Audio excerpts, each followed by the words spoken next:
Art and culture. നമുക്ക് culture എന്താണെന്ന് ആദ്യം മനസ്സിലാക്കണം. കൾച്ചർ എന്ന് പറയുന്നത് ഒരു വേ ഓഫ് ലൈഫാണ്. ഓക്കെ, നമ്മുടെ ഒരു വേ ഓഫ് ലൈഫാണ് കൾച്ചർ. ഇതിൻ്റെ എക്സ്പ്രഷൻ, ഇതിൻ്റെ ഈ എക്സ്പ്രഷൻസിനെയാണ് നമ്മൾ എന്തെന്ന് പറയുന്നത് ആർട്ട് ഫോംസ് എന്ന് പറയുന്നത്.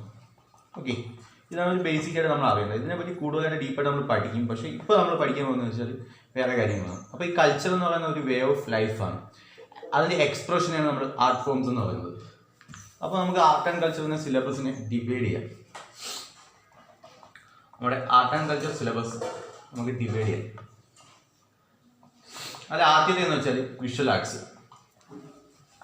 ഓക്കെ, രണ്ടാമത്തെ എന്ന് പറയുന്നത് പെർഫോമിംഗ് ആർട്സ്. മൂന്നാമത്തേത് എന്ന് പറയുന്നത് കൾച്ചർ.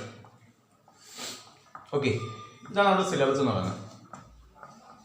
അപ്പോൾ ഈ വിഷ്വൽ ആർട്സിൽ ഏതൊക്കെ വരുമെന്ന് വെച്ചാൽ ആർക്കിടെക്ചർ, നമ്മളെല്ലാം ഡീപ്പായിട്ട് ഇപ്പോൾ പഠിക്കും. ഇതിന് മുമ്പ് ജസ്റ്റ് ഒരു ഇൻട്രൊഡക്ഷനാണ്. ഇതൊരു ആർക്കിടെക്ചർ, നമ്മൾ ഇതിൻ്റെ ആർക്കിടെക്ചറിനെ പറ്റി പഠിക്കും. പിന്നെ രണ്ടാമത് സ്കൾപ്ചേഴ്സിനെ പറ്റി പഠിക്കും. പിന്നെ പെയിൻറ്റിങ്സിനെ പറ്റി പഠിക്കും. ഇതൊക്കെ വിഷ്വൽ ആർട്ടിൻ്റെ കീഴിലുള്ളതാണ്. പിന്നെ പോട്ടറി, കളിമൺ രൂപങ്ങൾ, അതിനെപ്പറ്റി പഠിക്കും. പിന്നെ ഹാൻഡിക്രാഫ്റ്റ്സ്, ഇത്രയും കാര്യങ്ങൾ വിഷ്വൽ ആർട്ടിൻ്റെ പാർട്ടിൽ വരുന്നത്. ഓക്കെ, ഇനി നമ്മൾ പെർഫോമിംഗ് ആർട്സിൽ ഏതൊക്കെ വരുമെന്ന് വെച്ചാൽ മ്യൂസിക്സ്, ഡാൻസ്, തിയേറ്റർ, നാടകം, ഡ്രാമ, പപ്പട്രി, പാവക്കൂത്ത്, സർക്കസ്, മാർഷൽ ആർട്സ്, ആയോധനകലകൾ, ഇതൊക്കെ അതിൻ്റെ പെർഫോമിംഗ് ആർട്സിൽ വരുന്നതാണ്. നമ്മൾ കൾച്ചർ പാർട്ടിൽ പഠിക്കുന്നത് വെച്ചാൽ റിലീജിയൻ പഠിക്കും, way of life. Okay, religion. പിന്നെ ഭക്തി, സൂഫി മൂവ്മെൻറ്റ്സും കാര്യങ്ങളൊക്കെ നമ്മൾ പഠിക്കും. പിന്നെ ഇന്ത്യൻ ഫിലോസഫീസിനെ പറ്റി പഠിക്കും. ഓരോരോ ഫിലോസഫീസ് ഉണ്ടല്ലോ, അജീവിക, അങ്ങനെ ഓരോ ഫിലോസഫി, അതിനെപ്പറ്റി പഠിക്കും. പിന്നെ ലാംഗ്വേജിനെ പറ്റിയിട്ടും ലിറ്ററേച്ചറിനെ പറ്റിയിട്ടും നമ്മൾ പഠിക്കും. പിന്നെ സിനിമ, കലണ്ടേഴ്സ്, ഷഗ, അങ്ങനെ കുറേ കലണ്ടേഴ്സ് ഉണ്ടല്ലോ, വിക്രമവർഷം, അങ്ങനെ ഒരു കലണ്ടേഴ്സ്, അതിനെപ്പറ്റി പഠിക്കും. പിന്നെ ഫെയർസ് ആൻഡ് ഫെസ്റ്റിവൽസിനെ പറ്റി പഠിക്കും.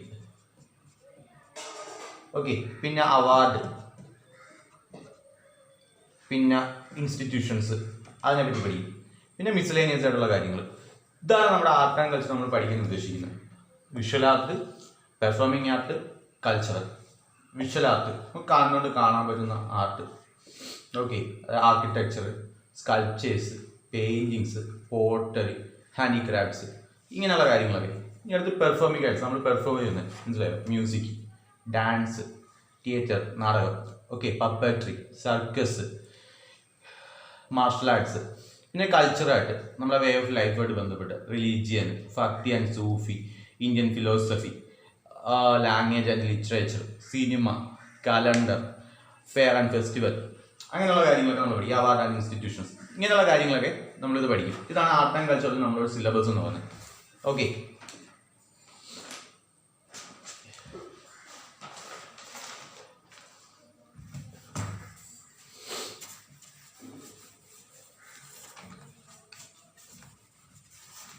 ഇനി നമ്മൾ എന്താണ് ആർക്കിടെക്ചർ, സ്കൾപ്ചർ, ഇത് തമ്മിലുള്ള വ്യത്യാസം നമുക്ക് മനസ്സിലാക്കേണ്ടത്. ഓക്കെ, ഈ സ്കൾപ്ചർ എന്ന് പറയുന്നത് ആർക്കിടെക്ചർ ഉണ്ടല്ലോ, അതിൻ്റെ ഒരു സബ് പാർട്ടാണ്. ഓക്കെ, ഇതെന്ന് പറയുന്നത് സബ് പാർട്ട് ഓഫ് ആർക്കിടെക്ചർ ആണ്. അതാണ് സ്കൾപ്ചർ എന്ന് പറയുന്നത്. തുടക്കം, ഇതൊരു സബ് പാർട്ടാണ്. സ്കൾപ്ചർ എന്ന് പറയുന്നത് ഈ ആർക്കിടെക്ചറിന്റെ ഒരു സബ് പാർട്ടാണ്, തുടക്കങ്ങൾ. പിന്നെ അതെന്തായി, അതായത് ഒരു കെട്ടിടം, ഞാൻ പറഞ്ഞത് ഡീപ്പായിട്ട് പറയാം. അത് പിന്നീട് അതെന്തായി, അത് ഇൻഡിപെൻഡൻ്റ് ആയി. ഓക്കെ, അപ്പോൾ നമുക്ക് ഈ ആർക്കിടെക്ചറും സ്കൾപ്ചറും തമ്മിലുള്ള ഡിഫറൻസ് എന്താണെന്ന് നമുക്ക് മനസ്സിലാക്കണം. നമുക്ക് അതിന് രണ്ട് കോളം വരിക. ഓക്കെ, സോറി 2 അല്ല 3 കോളം വരയ്ക്കാം. ഇവിടെ നമുക്ക് പോയിന്റ് ഓഫ് ഡിഫറൻസ് എടുക്കാം.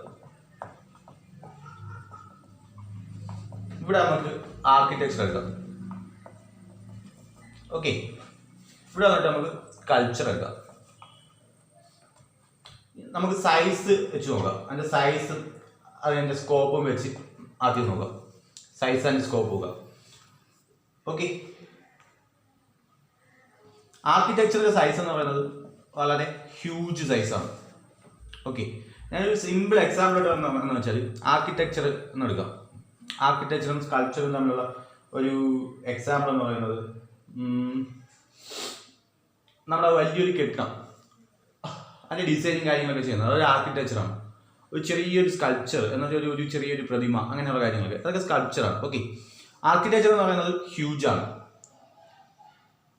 അത് സ്കൾപ്ചറിൻ്റെ കേസ് എടുത്താൽ അത് നമുക്ക് വളരെ വലുതായിട്ടൊന്നും എക്സ്പാൻഡ് ചെയ്യാൻ പറ്റത്തില്ല. Cannot expand more. ഓക്കെ, അതാണ് അതിൻ്റെ സൈസും സ്കോപ്പും തമ്മിലുള്ളത്. ഇനി അത് നമുക്ക് മെറ്റീരിയൽ, അതിൽ ഉപയോഗിക്കുന്ന മെറ്റീരിയൽസിനെ പറ്റി നോക്കാം. ഈ സ്കൾപ്ചറിൽ ആർക്കിടെക്ചറിൽ ഉപയോഗിക്കുന്ന മെറ്റീരിയൽസ് നമ്മൾ ഒരു വീടിൻ്റെ കേസ് എടുത്താലും എന്തിൻ്റെ കേസ് എടുത്താലും ഒരു കെട്ടിടത്തിൻ്റെ കേസ് എന്തെടുത്താലും എന്താണ് ഒരു മൾട്ടിപ്പിൾ ആയിട്ടുള്ള മെറ്റീരിയൽസാണ് നമ്മൾ അതിൽ യൂസ് ചെയ്യുന്നത്. എന്നാൽ സ്കൾപ്ചറിൻ്റെ കേസ് എടുത്താൽ നമ്മളൊരു സിംഗിൾ ആയിട്ടുള്ള ഒരു മെറ്റീരിയൽ മാത്രമാണ് അത് യൂസ് ചെയ്യുന്നത്. സിംഗിൾ ആയിട്ടുള്ള മെറ്റീരിയലാണ് സ്കൾപ്ചറിൽ യൂസ് ചെയ്യുന്നത്. ഇനി ഞാൻ പ്രിൻസിപ്പിൾ നോക്കാം. എന്താണ് അതിൻ്റെ പ്രിൻസിപ്പിൾ?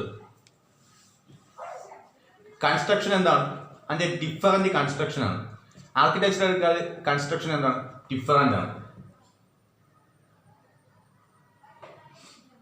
ഇതിലെന്ന് വെച്ചാൽ എന്താണ് നമ്മൾ ഒരുപാട് ടെക്നിക്സും കാര്യങ്ങളൊക്കെ ഉപയോഗിക്കുന്നത്. അതെന്ന് വെച്ചാൽ ഇതെന്ന് പറയുന്നത് വെരി ഡിഫിക്കൽട്ടാണ്. ഇത് വളരെ പാടുള്ള ടെക്നിക്കാണ്. കാരണം വളരെ സിമ്പിളായിട്ട് മൈക്രോസ്കോപ്പിക് അപ്രോച്ചിൽ ഇതൊക്കെ നിർമ്മിച്ചു. അപ്പോൾ അത് വളരെ പാടുള്ള കാര്യങ്ങളാണ് പ്രിൻസിപ്പിൾ എടുക്കുകയാണെങ്കിൽ. ഓക്കെ, ഇനി എക്സാമ്പിൾ നോക്കുകയാണെങ്കിൽ നമുക്ക് ഏതെങ്കിലും ബിൽഡിങ്സ് നമ്മളിവിടെ ചുറ്റുമുള്ള ഏതെങ്കിലും ബിൽഡിങ്സ് ആർക്കിടെക്ചർ എടുക്കാൻ നോക്കുമ്പോൾ അതൊരു എക്സാമ്പിളാണ്. ഇതിനൊരു എക്സാമ്പിൾ എന്ന് പറയുന്നത് നമ്മളെ ഒരു ഡാൻസിങ് ഗേളിൻ്റെ ഒരു സ്കൾപ്ചർ ഉണ്ട്. ഓക്കെ, അതെടുക്കാം. അങ്ങനെയൊക്കെ അതാണ് ഈ ആർക്കിടെക്ചറും സ്കൾപ്ചറും തമ്മിലുള്ള ഒരു വ്യത്യാസം എന്ന് പറയുന്നത്. അതിൻ്റെ സൈസും സ്കോപ്പ് എടുത്താൽ ആർക്കിടെക്ചർ എന്ന് പറഞ്ഞാൽ ഹ്യൂജ് സൈസ് ആയിരിക്കും. സ്കൾപ്ചർ എന്ന് പറയുന്നത് അത് എക്സ്പാൻഡ് ചെയ്യാൻ പറ്റത്തില്ല. ഈ ആർക്കിടെക്ചറിൽ എന്ന് പറയുന്നത് മൾട്ടിപ്പിൾ മെറ്റീരിയൽസ് യൂസ് ചെയ്യാറുണ്ട്. എന്നാൽ സ്കൾപ്ചറിൽ എന്ന് പറയുന്നത് സിംഗിൾ മെറ്റീരിയൽസ് വെച്ച് ഉണ്ടാക്കുന്നത്. ഓക്കെ, മൈക്രോസ്കോപ്പിക് അപ്രോച്ചാണ്. ഇതൊരു മൈക്രോസ്കോപ്പിക് അപ്രോച്ച് ആർക്കിടെക്ചർ. പ്രിൻസിപ്പിൾ എന്ന് പറയുന്നത് കൺസ്ട്രക്ഷൻ എന്ന് പറയുന്നത് ഡിഫറൻറ്റ് കൺസ്ട്രക്ഷൻ ആണ് ഇതിൻ്റെ പ്രിൻസിപ്പിൾ. പക്ഷേ ഇതിലെന്ന് പറഞ്ഞാൽ സ്കൾപ്ചറിലെ ടെക്നിക്ക് നമ്മൾ മൈക്രോസ്കോപ്പിക്കായിട്ട് സാധനം ഉണ്ടാക്കാൻ ടെക്നിക്ക് അതെന്ന് പറഞ്ഞാൽ വളരെ ഡിഫിക്കൽട്ട് ആയിട്ടുള്ള ടെക്നിക്കാണ്. ഓക്കെ, ഇതാണ് ആർക്കിടെക്ചറും സ്കൾപ്ചറും തമ്മിലുള്ള വ്യത്യാസം എന്ന് പറയുന്നത്. നമ്മളിനി ആർക്കിടെക്ചറാണ് പഠിക്കാൻ പോകുന്നത്. ഓക്കെ, നമ്മൾ ഏൻഷ്യൻ്റ് ആർക്കിടെക്ചറിനെയാണ് പഠിക്കാൻ പോകുന്നത്.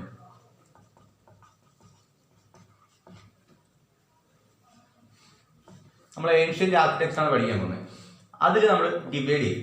Okay, caves, temples, pillars, stupa, sculpture, palace and fort. എങ്ങനെ ഡിവൈഡ് ചെയ്യും? ഈ സ്കൾപ്ചറിൽ തന്നെ ഇൻഡിപെൻഡൻ്റ് ആയിട്ടുള്ള സ്കൾപ്ചറുണ്ട്. ഓക്കെ, പിന്നെ എന്ന് പറയുന്നത് ഒരു ആർക്കിടെക്ചറിൻ്റെ പാർട്ടായിട്ടുള്ള സ്കൾപ്ചറുണ്ട്. പാർട്ട് ഓഫ് ആർക്കിടെക്ചർ ഉണ്ട്. ഇങ്ങനെ ഈ പാർട്ട് ഓഫ് ആർക്കിടെക്ചറിനെ നമ്മൾ പറയുന്ന പേരെന്ന് പറയുന്നത് എന്താണ്? റിലീഫ് എന്നാണ് പറയുന്നത്. റിലീഫ് ആർട്ട് ഫോം എന്നാണ് പറയുന്നത്. ഇത് നമുക്ക് വളരെ ഇമ്പോർട്ടൻറ്റ് ബേസിക് ആണ്. ഇനി അങ്ങോട്ടുള്ള കാര്യങ്ങൾക്ക് നമുക്ക് ഇത് ആവശ്യമായിട്ട് വരും. അപ്പോൾ ഈ പാർട്ട് ഓഫ് ആർക്കിടെക്ചർ നമ്മൾ റിലീഫ് ഫോംസ് എന്ന് പറയും.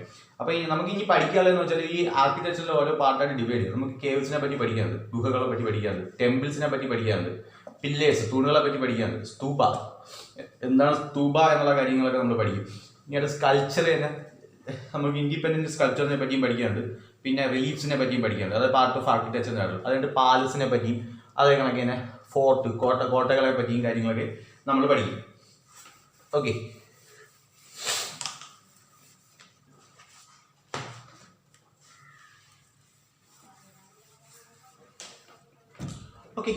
നമ്മൾ ആദ്യമായിട്ട് പഠിക്കുന്നത് കേവ്സ്. നമ്മൾ ഈ കേവ്സ് സ്റ്റാർട്ട് ചെയ്യുന്നതിന് മുമ്പ് നമുക്ക് കുറച്ച് എന്താ പറയുക നമ്മുടെ ഒരു ബേസിക് കാര്യങ്ങളൊക്കെ അറിഞ്ഞിരിക്കണം.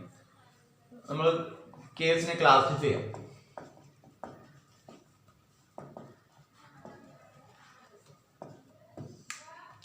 നമുക്ക് അതിൻ്റെ ബേസ്ഡ് ഓൺ യൂസേജ്, അത് യൂസ് ചെയ്യുന്നതിൻ്റെ ബേസിൽ, ഓക്കെ, അതിൻ്റെ ഡിസൈനിൻ്റെ ബേസിൽ, ബേസ്ഡ് ഓൺ ഡിസൈൻ, ഏത് ടൈപ്പിലുള്ള ഡിസൈൻ അതിൻ്റെ ബേസിൽ, പിന്നെ അതിൻ്റെ ഒറിജിൻ ഫേസ് ഏത് കാലഘട്ടത്തിലാണ് അത് ഉണ്ടായത് എന്നുള്ള ബേസിൽ, പിന്നെ മറ്റ് ആസ്പെക്ട്സിൻ്റെ പുറത്ത് നമുക്കിതിനെ ക്ലാസിഫൈ ചെയ്യാൻ പറ്റും. ഈ കേവ്സിനെ, ഗുഹകളെ നമുക്ക് ക്ലാസിഫൈ ചെയ്യാൻ പറ്റും.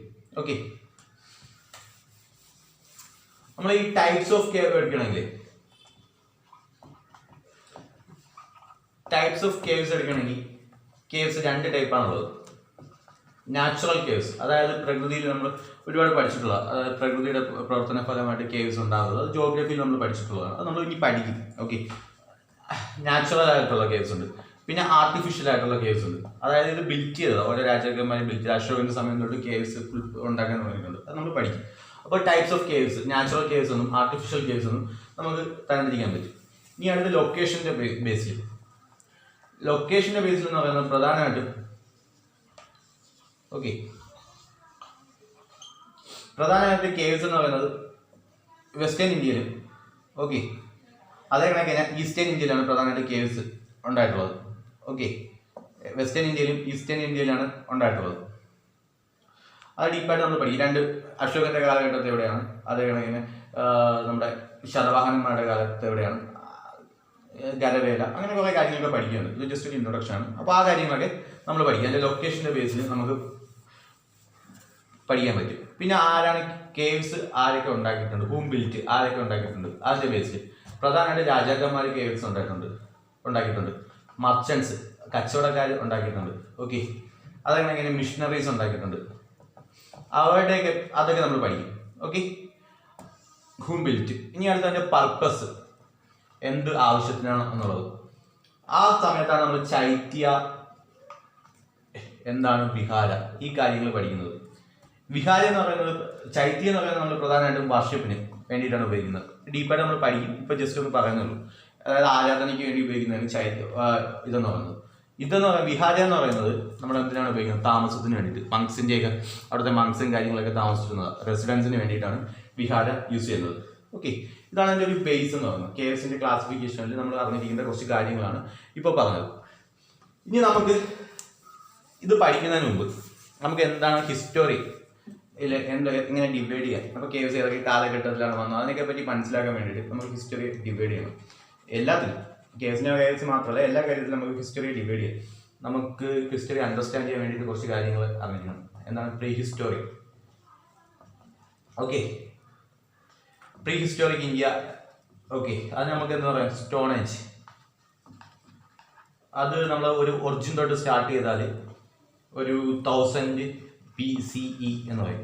BC എന്ന് വെച്ചാൽ ബിഫോർ ക്രൈസ്റ്റിന് മുമ്പുള്ളതാണ്. നമ്മൾ BCE എന്ന് പറയും, ബിഫോർ ക്രൈസ്റ്റിന് മുമ്പ്. ക്രിസ്തുവിന് ശേഷം നമ്മൾ CE എന്ന് പറയും, കോമൺ എറ. Okay, CE before Christ, BC. Okay, origin തൊട്ട് 1000 BC വരെയാണ് എന്ന് പറയാം നമ്മുടെ പ്രീ ഹിസ്റ്റോറിക് ഇന്ത്യ എന്ന് പറയുന്നത്. അത് കഴിഞ്ഞിട്ട് എന്തൊരു ഇൻഡസ് വാലി. ഇൻഡസ് വാലി വന്നിട്ട് ഏകദേശം 2500 BC മുതൽ 1600 BCE വരെ. Okay, Indus valley. അത് കഴിഞ്ഞിട്ട് എന്താണ് പറഞ്ഞത്, ആര്യൻസും വേദിക്ക്. ഓക്കെ, അതായത് 2 വേദിക്ക് 2 ഏർലി വേദിക്കെന്നും ലേറ്റർ വേദിക്കെന്നും ഡിവൈഡ് ചെയ്യാൻ പറ്റും. 2 ഡിവൈഡ് ചെയ്യാൻ പറ്റും. ഒന്നെന്ന് പറയുന്നത് 1500 മുതൽ 1000 വരെ, രണ്ടാമത്തെ എന്ന് പറയുന്നത് 1000 മുതൽ 600 വരെ. നമുക്കിത് ഏകദേശം 1500 to 600 എന്നെടുക്കാം. ഓക്കെ, ഇനി അടുത്ത് മഹാജനപദ, പിന്നെ ഫോറിൻ ഇൻവേഡേഴ്സ് ഒക്കെ വന്ന സമയം, ആ കാലഘട്ടം. ഓക്കെ, അത് വന്നിട്ട് പിന്നെ ആ സമയത്താണ് ബുദ്ധിസവും ജൈനിസും ഒക്കെ. ഓക്കെ, അത് വന്നിട്ട് ഒരു 600 BCE മുതൽ ഒരു 350 BCE വരെയൊക്കെ. ഇനി അത് കഴിഞ്ഞിട്ടാണ് മൗര്യൻ. ഒരു മൗര്യൻ ഏജ് വന്നിട്ട് ഒരു മൗര്യൻ അശോകനൊക്കെ അറിയാലോ, ചന്ദ്രഗുപ്ത, ബിന്ദുസാര, അശോകൻ. അത് വന്നിട്ട് ഒരു 325 മുതൽ 185 BC വരെ. അത് കഴിഞ്ഞിട്ട് പോസ്റ്റ് മൗര്യൻ. ഓക്കെ, അതിൽ ഒരുപാട് രാജവംശങ്ങളും കാര്യങ്ങളൊക്കെ വരുന്നുണ്ട്. അത് കഴിഞ്ഞിട്ട് ഗുപ്ത. പോസ്റ്റ് മൗര്യൻ വന്നിട്ട് 200 BCE മുതൽ ഒരു 300 BC വരെയാണ്. ഓക്കെ, ഏകദേശം ഒരു 500 വർഷം പോസ്റ്റ് വരെയായിരുന്നു. എന്നിട്ട് ഗുപ്ത വന്നിട്ട് ഒരു 320 മുതൽ 550 BC വരെയാണ്. എന്നിട്ട് പോസ്റ്റ് ഗുപ്ത പീരീഡ്. ഇതാണ് നമ്മളൊരു ഹിസ്റ്ററി നമ്മൾ പഠിക്കുമ്പോൾ ഇതിനെപ്പറ്റി ഒരു ഡിവൈഡ് ചെയ്ത് പഠിക്കേണ്ടത്. ഇങ്ങനെയാണ്, ഈ രീതിയിലാണ് നമ്മൾ ഡിവൈഡ് ചെയ്ത് പഠിക്കേണ്ടത്. ഒരു ബേസ് ആണ് ഇതല്ലെങ്കിൽ മാത്രമേ നമുക്ക് പിന്നീടുള്ള കാര്യങ്ങൾ എളുപ്പമാകത്തുള്ളൂ. ഓക്കെ,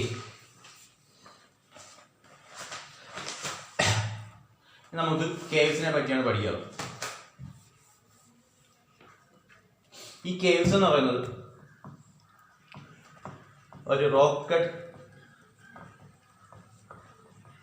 ആർക്കിടെക്ചറിന്റെ ഒരു പാർട്ടാണ് ഈ കേവ്സ് എന്ന് പറയുന്നത്. Okay,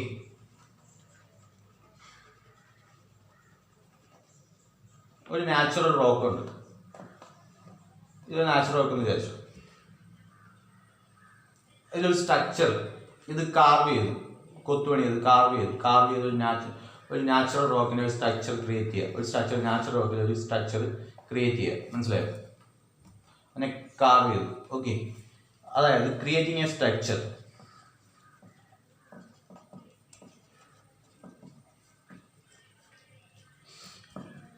carving it out of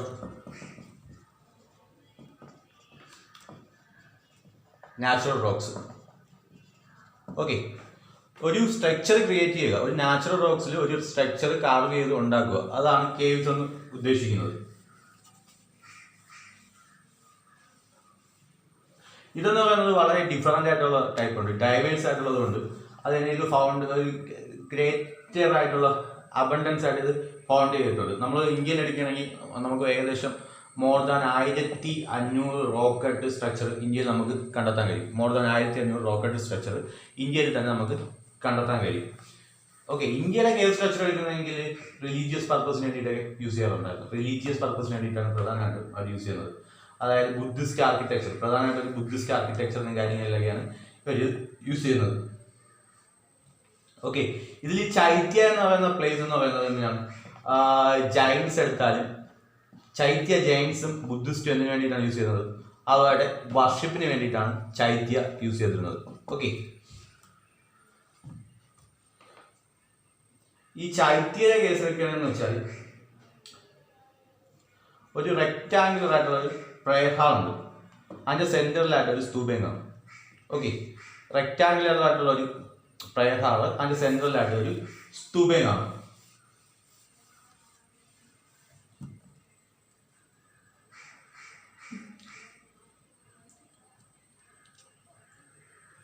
okay, ഈ സെൻട്രൽ ചൈത്യ എന്ന് പറയുന്നത് അതിന് 2 ഇടനാരികളാണ്. ഓക്കെ, ഇതിന് 2 ഇടനാരികളും കാണും. ഐസിൽസ് എന്ന് പറയും. Central Chaitya and 2 ഐസിൽസ് ഇതിനുണ്ടാവും. ഇതെന്ന് പറയുന്നത് നല്ല പോളിഷ് ചെയ്തിട്ടുണ്ടായിരുന്നു. അത് കണക്കിന് ഈ ചൈത്യയുടെ എൻഡ് എന്ന് പറയുന്നത് അബ്സലർ ഫോമിൽ ഇങ്ങനെ ഇരിക്കും. അതിന്റെ ചൈത്യയുടെ എൻഡ് എന്ന് പറയുന്നത് അബ്സലർ ഫോമിൽ ഇരിക്കും. അതായത് ഒരു കെട്ടിടം ഇങ്ങനെ വരച്ചു, അങ്ങനെ നല്ല ഇങ്ങനെ ഈ ഒരു ഫോമിൽ വരും, അബ്സലർ ഫോമിൽ ഇത് വരും. ഓക്കെ, അപ്പോൾ ഇത് ഇത്രയേ ഉള്ളൂ. ഇതൊരു പ്ലേസ് എടുത്താൽ ഈ ജൈൻസും ബുദ്ധിസ്റ്റും അവരുടെ റിലീജിയസ് പർപ്പസിന് വേണ്ടിയിട്ടാണ് ചൈത്യ യൂസ് ചെയ്യുന്നത്. അതിൽ അകത്തുനിന്ന് ഒരു റെക്റ്റാങ്കുലർ പ്രയർഹാളാണ്, അതിൻ്റെ നടുക്കൊരു സ്തൂപ കാണും. നമ്മളത് ഡീപ്പായിട്ട് പഠിക്കും. അതിൻ്റെ സെൻറ്ററിൽ കാണും. പിന്നെ ഈ സെൻട്രൽ ചൈത്യ എന്ന് പറയുന്നത് അതിന് 2 ഇടനാരികളും കാര്യങ്ങളൊക്കെ കാണും. ഇതെന്ന് പറയുന്നത് പോളിഷ് ചെയ്തിട്ട് അതിൻ്റെ ചൈത്യയുടെ എൻഡ് എന്ന് പറയുന്നത് ഒരു ആബ്സലർ ഫോമിലായിരിക്കും. ഇതെന്ന് പറയുന്നത് ഒരു ആബ്സലർ ഫോമിലായിരിക്കും. ഇതാണ് ചൈത്യയെ പറ്റി പറയാനുള്ളത്. ഇനി അടുത്ത് എന്താണ് വിഹാര എന്നതിനെ പറ്റിയാണ് പറയുന്നത്. വിഹാര എന്ന് പറയുന്നത്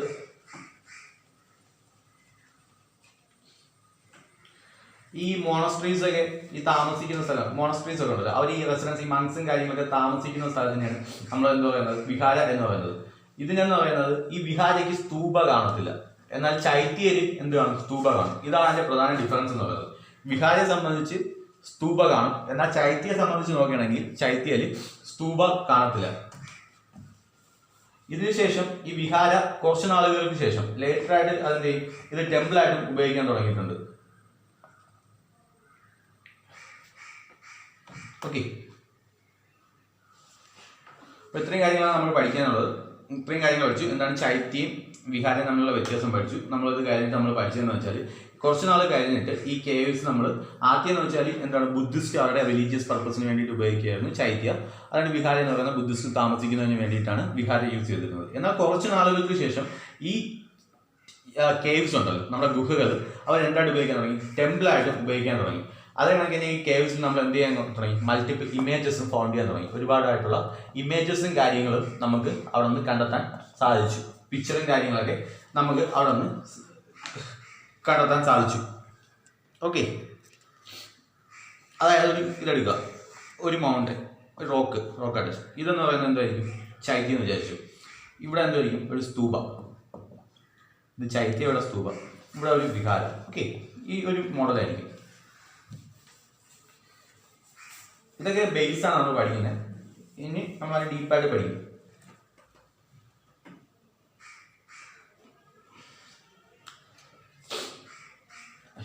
നമുക്കിതിനെ ഡിവൈഡ് ചെയ്യാം. 3 ഡിഫറൻറ്റ് ഫേസിൽ നമുക്കിതിനെ ഡിവൈഡ് ചെയ്യാം. Okay, first phase, second phase, third phase. നമ്മൾ ഫസ്റ്റ് ഫേസ് എന്ന് പറയുന്നത് സെക്കൻഡ് BCE മുതൽ സെക്കൻഡ് സെഞ്ചുറി CE വരെയാണ് നമ്മുടെ ഫസ്റ്റ് ഫേസ് എന്ന് പറയുന്നത്. ഓക്കെ, ഈ കാലഘട്ടത്തിലെ കേവ്സ് ഒക്കെ എന്തുമായിട്ട് റിലേറ്റ് ചെയ്തൊക്കെയായിരുന്നു?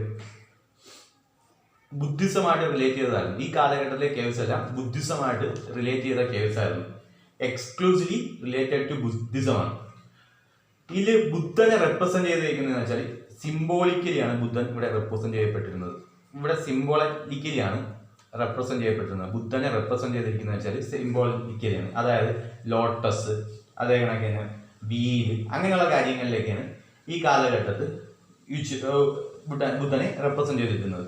ഇനി എക്സാമ്പിൾ എന്ന് പറയുന്നത് നമ്മൾ അജന്ത നമ്മൾ പഠിക്കും. കർള, കൻഹേരി. കൻഹേരി എന്ന് പറയുന്നത് മഹാരാഷ്ട്രയിലാണ്. അതാണെങ്കിൽ നാസിക്, ഇതെല്ലാം മഹാരാഷ്ട്രയിലാണ്. അതാണെങ്കിൽ ബാഡ്സ കേവ്സ്, ഈ കാര്യങ്ങളെല്ലാം, ഈ ഈ കാര്യങ്ങളെല്ലാം നമ്മൾ പഠിക്കും. ഇതെല്ലാം അതിന് എക്സാമ്പിളാണ്. ബുദ്ധനെ സിംബോളിക്കലിയാണ് ഇത് റെപ്രസെന്റ് ചെയ്തിരിക്കുന്നത്.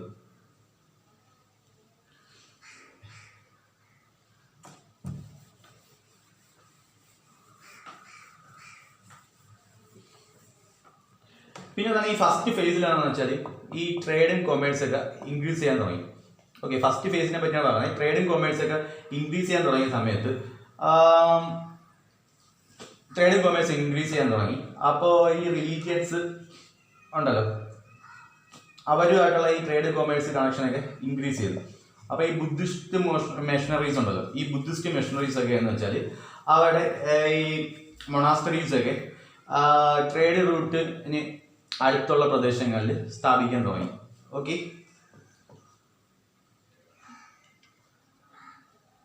അതൊരു പ്രത്യേകതയാണ്. അപ്പോൾ ഫസ്റ്റ് ഫേസിലെ പ്രത്യേകത എന്ന് പറയുന്നത് ഇത് പ്രധാനമായിട്ട് ബന്ധപ്പെട്ടിരിക്കുന്നതെന്ന് വെച്ചാൽ ബുദ്ധിസമായിട്ട് ബന്ധപ്പെട്ടാണ് പ്രധാനപ്പെട്ട് ഇരിക്കുന്നത്. ഇതിൽ ബുദ്ധനെ റെപ്രസെന്റ് ചെയ്തിരിക്കുന്നത് വെച്ചാൽ സിംബോളിക്കലിയാണ് ബുദ്ധനെ റെപ്രസെന്റ് ചെയ്തത്. അതായത് ഇവിടെ ബുദ്ധന്റെ ചിത്രങ്ങളോ കാര്യങ്ങളോ ഒന്നും യൂസ് ചെയ്തിരുന്നില്ല. പിന്നെ ഇവിടെ എന്ന് വെച്ചാൽ ലോട്ടസ് ഉപയോഗിക്കുക, ലോട്ടസ്, വീൽ, അങ്ങനെയുള്ള കാര്യങ്ങളാണ് സിംബോളിക്കലി ആയിട്ട് യൂസ് ചെയ്തിരിക്കുന്നത്. ഇനി എക്സാമ്പിൾ എന്ന് പറയുന്നത് അജന്ത, കർള, കൻഹേരി, നാസിക്, ബഡ്സ, അങ്ങനെയുള്ള കാര്യങ്ങളൊക്കെ ഇതിന് എക്സാമ്പിൾ എന്ന് പറയും. പിന്നെ വേറൊരു കാര്യം എന്ന് വെച്ചാൽ ഇതെന്ന് പറയുന്നത് എവർക്കെന്ന് വെച്ചാൽ ഈ റിലീജിയൻസിന് ട്രേഡ് ആൻഡ് കൊമേഴ്ഷ്യൽ ആയിട്ടുള്ള കണക്ഷനും കാര്യങ്ങളൊക്കെ ഉണ്ടാകും ബുദ്ധിസ്റ്റ് മിഷണറീസിക്ക്.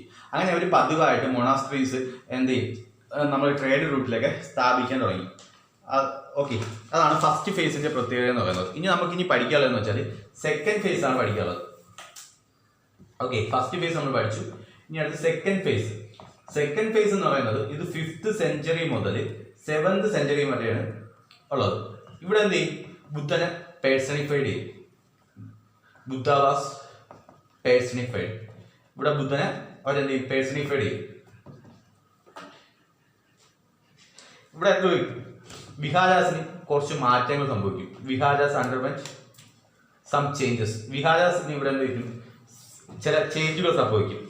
ബുദ്ധന്റെ ചിത്രങ്ങൾ, ബുദ്ധാസ് പിക്ചേഴ്സ് വിഹാരാസിൽ ഇൻക്ലൂഡ് ചെയ്യാൻ തുടങ്ങും. ഓക്കെ, അപ്പൊ വിഹാരാസിന് ചില മാറ്റങ്ങൾ സംഭവിച്ചു. എന്ത് പറ്റി, ഇവിടെ ബുദ്ധൻ എന്ത് ചെയ്തു, പേഴ്സണിഫൈഡ് ചെയ്തു. അതേകണക്ക് തന്നെ എന്ത് പറ്റും, വിഹാരാസ് ചില മാറ്റങ്ങളിലോട്ട് പോയി. ബുദ്ധന്റെ ഇമേജസുകൾ ആ ബുദ്ധ വിഹാരാസിൽ എടുക്കാൻ തുടങ്ങി. അതേ കണക്കിന് എന്ത് ചെയ്യും, ആ സമയത്ത് സെക്കൻഡ് ഫേസിൽ ഒരു പ്രത്യേകത വരും. എന്ത് വരും, ടെമ്പിൾസും വരും.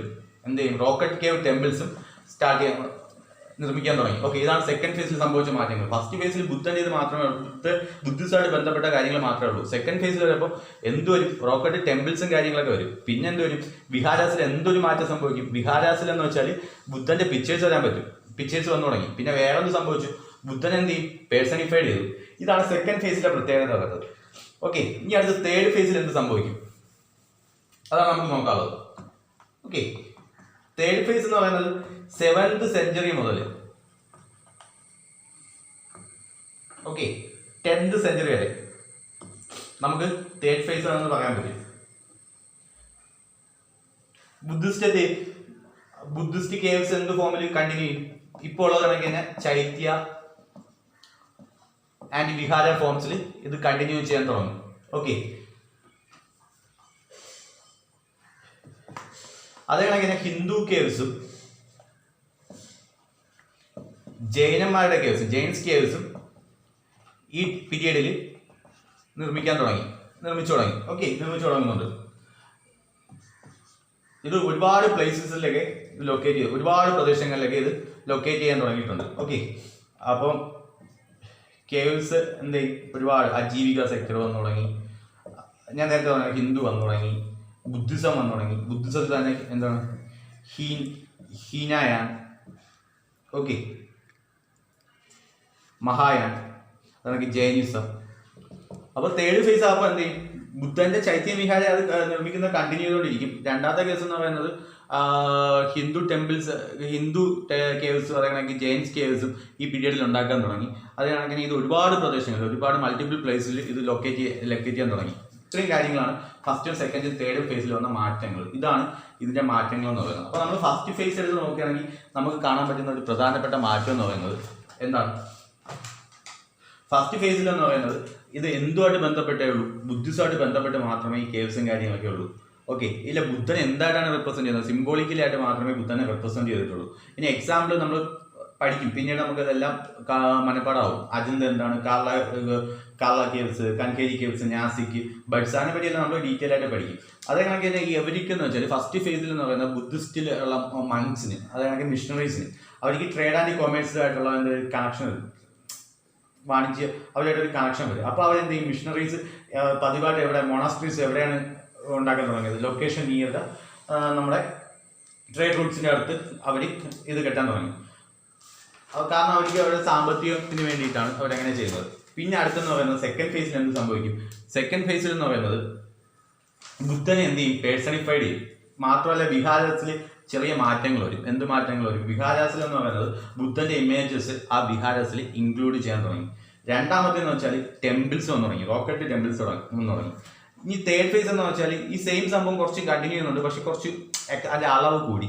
അതായത് ബുദ്ധിസ്റ്റ് കേവ്സ് ചൈത്യയുടെയും വിഹാരയും ഫോമിൽ തന്നെയായിരുന്നു. എന്നാൽ ഹിന്ദു കേവ്സും ജൈന കേവ്സും ആ സമയത്ത് നേരത്തെ കണക്കിന് ഉണ്ടാക്കാൻ തുടങ്ങി. മാത്രമല്ല ഇത് മൾട്ടിപ്പിൾ പ്ലേസസ് ലൊക്കേറ്റ് ചെയ്യാൻ തുടങ്ങി. അതാണ് അതിന്റെ ഏറ്റവും വലിയ ഡിഫറൻസ് എന്ന് പറയുന്നത്. അതാണ് ഈ ഫസ്റ്റ് ഫേസും സെക്കൻഡ് ഫേസും തേർഡ് ഫേസും തമ്മിലുള്ള വ്യത്യാസം.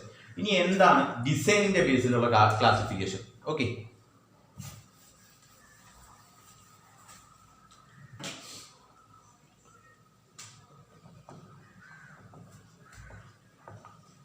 നമുക്ക് ഇനി പഠിക്കാന്ന് വെച്ചാൽ ഡിസൈൻ ബേസ്ഡ് ക്ലാസിഫിക്കേഷൻ ആണ് നമുക്ക് പഠിക്കാനുള്ളത്.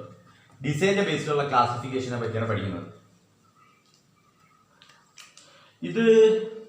ഈ ഡിസൈൻ ബേസ്ഡ് ക്ലാസിഫിക്കേഷൻ നമുക്ക് ഫസ്റ്റ് പഠിക്കും ഫേസ് 1 എന്ന് എടുക്കാം. ഫേസ് 1 എടുക്കാം. ഓക്കെ, ഫസ്റ്റ് നമുക്ക് അറിയപ്പെടുന്ന ഒരു ഗുഹ എന്ന് പറയുന്നത് ഈ ലോമാർഷി ഗുഹ എന്ന് പറയും. ലോമാർഷി സുദാമ. ഈ ലോമാർഷി സുദാമ എന്നൊക്കെ പറയുന്നത് വെച്ചാൽ ബാർബര ഹിൽസ് ഉണ്ട്, ഈ അശോകന്റെ സമയത്തുള്ളത്.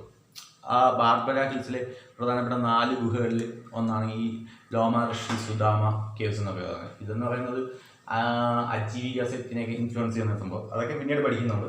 അപ്പോൾ ഇതെന്ന് പറയുന്നത് ഈ ടൈപ്പ് ഫേസ് 1 ടൈപ്പ് കൺസ്ട്രക്ഷൻ ഗുഹയിൽ കൺസ്ട്രക്ഷൻ സ്റ്റാർട്ട് ചെയ്തത് എപ്പോഴെന്ന് വെച്ചാൽ ഈ ലോമാർഷി സുദാമ ഗുഹയിലാണ് അത് സ്റ്റാർട്ട് ചെയ്യുന്നത്. ഇത് ബാരാബർ ഹിൽസിലാണ്. ഇത് അശോകനാണ് അതിൻ്റെ പാറ്റേണേഴ്സ് കാര്യങ്ങളൊക്കെ. ഇതെന്ന് വെച്ചാൽ ഒരു കേവ് എടുക്കാം. ഓക്കെ, ഇതൊരു സിമ്പിൾ കേവാണ്. ഓക്കെ, ഒരു സിംഗിൾ ആയിട്ടുള്ള സിമ്പിൾ കേവാണ്, മനസ്സിലായി? ഇതെന്ന് വെച്ചാൽ കേവ്സിൽ കൂടെ ഇങ്ങനെ പാരലായിട്ട്, ഇതാണ് പാരലായിട്ട്, ഇത് പാരല്. ഓക്കെ, ഞാൻ പറയാൻ നേരം ഇത് പാരല്, ഇങ്ങനെ കേസ് ഇവിടെ തുടങ്ങണമെങ്കിൽ പറ്റും, അത് പെർപെൻഡിക്കുലർ, ഇത് പാരലൽ. ഓക്കെ, ഇത് പെർപെൻഡിക്കുലർ.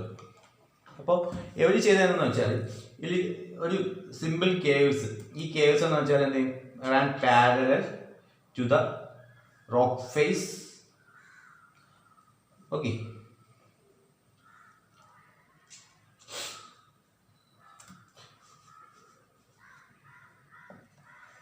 Rock face. ഓക്കെ, ഇവിടെ എന്ത് സംഭവിക്കും, ഇതുണ്ടോ, ഈ കേവ് ഷേപ്പ് ആയി.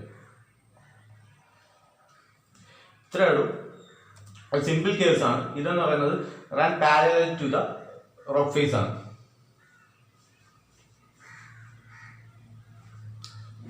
ഇത് ഇതിൻ്റെ അകത്ത് കയറിയതിനു ശേഷം ഇത് പാരലായിട്ട് പോകും.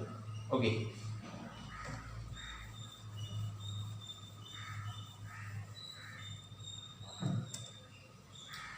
ഇവിടെ എന്ന് വെച്ചാൽ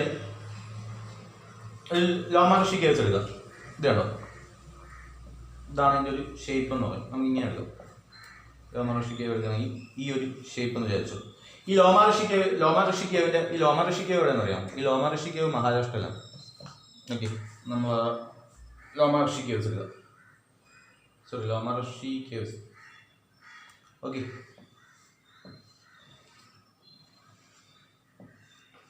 ഇതെന്ന് വെച്ചാൽ ഒരു റെക്റ്റാങ്കുലർ റൂമുണ്ട്. ഓക്കെ, ഒരു റെക്റ്റാങ്കുലർ റൂം, അതിനെ ഫോളോ ചെയ്തിട്ട് ഒരു സർക്കുലർ ആയിട്ടുള്ള ഒരു സ്മാൾ സർക്കുലർ റൂം. ഇതാണ് ഈ ലോമാർഷി കേവിൻ്റെ ഇതും സുദാമ കേവ്സിൻ്റെതും ഫേസ് 1 പ്രത്യേകത എന്ന് പറയുന്നത്. ഇതുണ്ടോ, ഇത് സുദാമ കേവ്, ഇതാണ് ഇതിൻ്റെ ഷേപ്പ് എന്ന് പറയുന്നത്. ഓക്കെ, അപ്പോൾ ഫേസ് 1 എന്ന് പറയുന്നത് ഇത് സ്റ്റാർട്ട് ചെയ്യുന്നത് ഇവിടെ നിന്നാണ്, ലോമാർഷി കേവിൽ നിന്നും. അതേ കണക്ക് തന്നെ സുദാമ കേവിൽ നിന്നാണ് ഇത് സ്റ്റാർട്ട് ചെയ്യുന്നത്. ഈ ലോമാർഷി കേവും സുദാമ കേവ്സ് എന്ന് പറയുന്നതൊക്കെ എന്ന് വെച്ചാൽ ബരാബർ ഫീൽഡ്സിലാണ്. ഇതെന്ന് പറയുന്നത് ഒരു സിമ്പിൾ കേവ്സ് ഉണ്ടല്ലോ, ഒരു സിമ്പിൾ കേവ്സ് ഇത് പാരലായിട്ട്. ഓക്കെ, ഒരു റോക്ക് ഫേസിൽ എൻ്റർ ചെയ്തിട്ട് പാരലായിട്ട് റൺ ചെയ്യുക, അതാണ് ഇത് ചെയ്യുന്നത്. അപ്പം ഇതിനെന്ന് പറയുന്നത് ഒരു റെക്റ്റാങ്കുലർ റൂം ഉണ്ടല്ലോ, റെക്റ്റാങ്കുലർ റൂം എന്ന് പറയുന്നത് ഒരു സർക്കുലർ ആയിട്ടുള്ള ഒരു സ്മാൾ സർക്കുലർ റൂമിനെ ഫോളോ ചെയ്തിട്ട് ഒരു റെക്റ്റാങ്കുലർ റൂം ഇതിൽ കാണാം. ഇതാണ് ലോമാർഷി കേവിൻ്റെയും സുദാമ കേവിൻ്റെയും പ്രത്യേകത എന്ന് പറയുന്നത്. ഇതാണ് ഫേസ് 1 എന്ന് പറയുന്നത്. ഓക്കെ, ഇനി നമുക്ക് പഠിക്കാമെന്ന് വെച്ചാൽ ഫേസ് 2 ആണ്.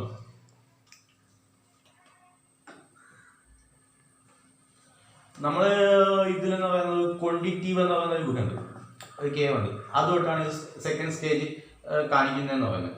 അപ്പോൾ ഈ കേവ് എന്ന് പറയുന്നത് നമ്മൾ പെർപെൻഡിക്കുലർ ആയിട്ടാണ് റോക്ക് ഫേസിൽ കട്ട് ചെയ്യുന്നത്. ഓക്കെ,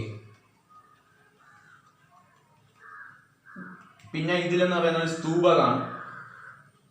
ആ സ്തൂപയ്ക്ക് ചുറ്റും ഒരു സർക്കംബുലേറ്ററി പാത്താണ്. അതാണ് സെക്കൻഡ് ഫേസ് സംഭവിക്കുന്നത്. അപ്പോൾ സെക്കൻഡ് സ്റ്റേജ് താഴ്ന്നതെന്ന് വെച്ചാൽ ക്വാണ്ടിറ്റീവ് എന്ന് പറയുന്ന ആ റോക്കറ്റ് കേവ്സ് തൊട്ടാണ് സ്റ്റാർട്ട് ചെയ്യുന്നത്. ഈ കേവ് എന്ന് പറയുന്നത് പെർപെൻഡിക്കുലർ ആയിട്ട് നമ്മൾ റോക്ക് ഫേസിൽ കട്ട് ചെയ്യും. എന്നിട്ട് അതിൻ്റെ ഒരു ഇന്നർ റൂം കാണും. അതിന് തുടർന്ന് പിന്നെ ഒരു സ്തൂപ കാണും. ആ സ്തൂപയ്ക്ക് ചുറ്റും നമ്മളൊരു സർക്കംബുലറി ആയിട്ടുള്ള ഒരു പാത്ത് അതിന് ചുറ്റും കാണും. എറൗണ്ട് ഇട്ട് നമ്മൾ എന്താ പറയുക, പ്രദക്ഷിണ പറയുന്ന ഒരു പട്ടം എറൗണ്ട് ഇട്ട് അതിന് കാണും. ഇതാണ് ഫേസ് 2 എന്ന് പറയുന്നത്. ഇനി അടുത്ത് ഫേസ് 3 എന്താന്ന് വെച്ചാൽ ഇതെന്ന് വെച്ചാൽ